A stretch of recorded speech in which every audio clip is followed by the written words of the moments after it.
Hey, what's up guys? Today I'm gonna show you how to remove and replace the power steering pump from this Audi A6.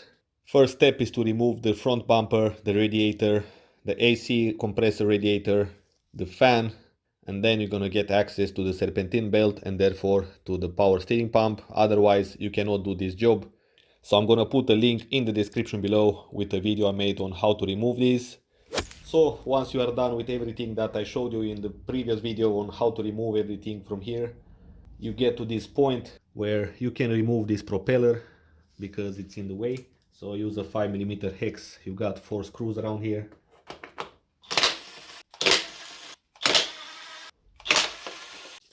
Now let's release the tension. Now let's release the tension from this tensioner. Now let's release the tension. I'm gonna use this. Next, let's release the tension. I'm gonna use this type of plier and secure it in this hole like that. And here it comes, the belt is out.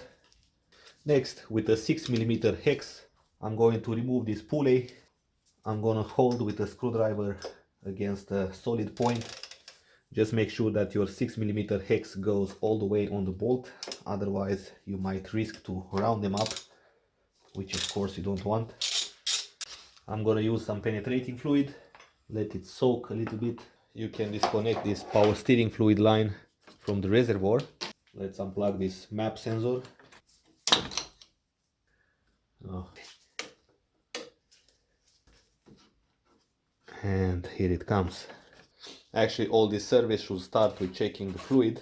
This car is running low on power steering fluid, and if you look inside the reservoir, the quality of it is not that great. It's black when it should be like yellowish.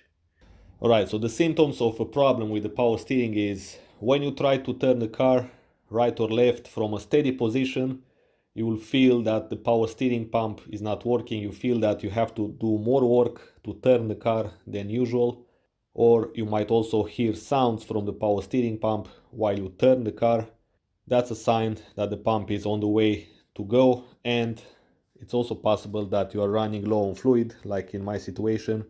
The fluid is much lower than the minimum requirement, although the level of the fluid is not going to affect so much. So if let's say you have a little bit lower than it should, it's not such a big deal as the squeaking noise from the power steering pump when you turn right or left. Also, another problem might be that the power steering rack, which is very difficult to get access to, and usually you need to lift the car a lot from the ground in order to get full working space under, and it's a very big job to do.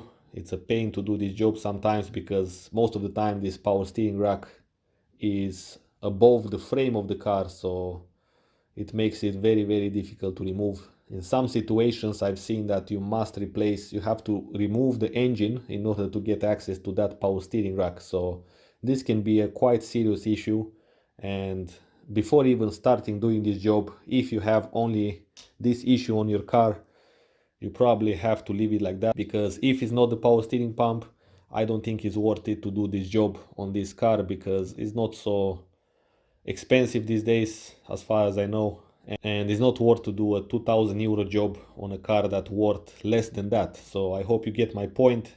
If it's the power steering pump the problem, then it's easy to replace, relatively easy to replace, and you don't need to spend a lot of money. You can even get this pump from another car, so you can actually do this job for free, but with some working hours involved in this process.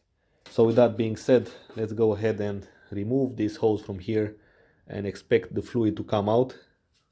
So I'm gonna use a hook like this in order to release the hose from the reservoir. I'm gonna actually keep a container right under here. Alright.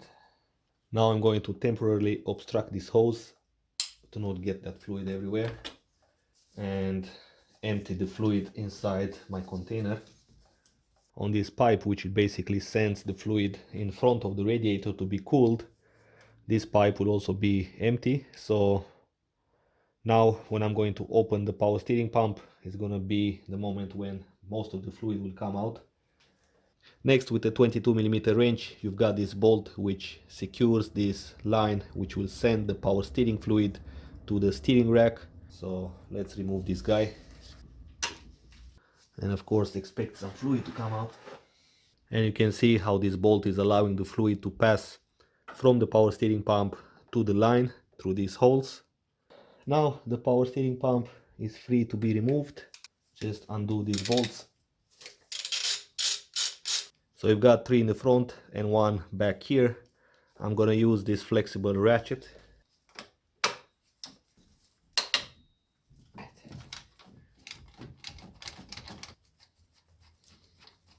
Let's see the other ones. Alright, all 4 are out. And now the pump should come out as well. I'm gonna use a crowbar to pry it out and hold it with my hand.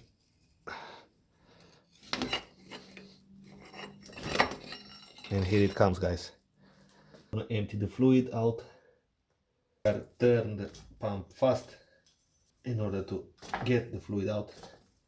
Now if you look down here, you can see the part number.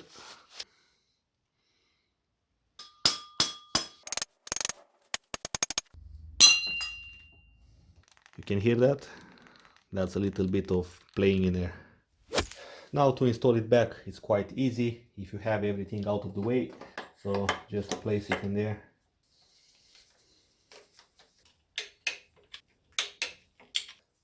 Right, so I took the pulley from the other pump. I'm gonna install it back here.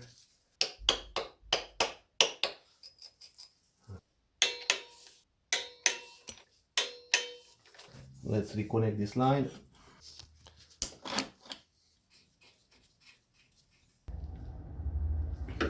Make sure that the gasket is there. And here we go, guys, the pump is on. You don't want oil to be on the surface where the belt will be. Just like that. Alright, so finally it's time to add the new power steering oil.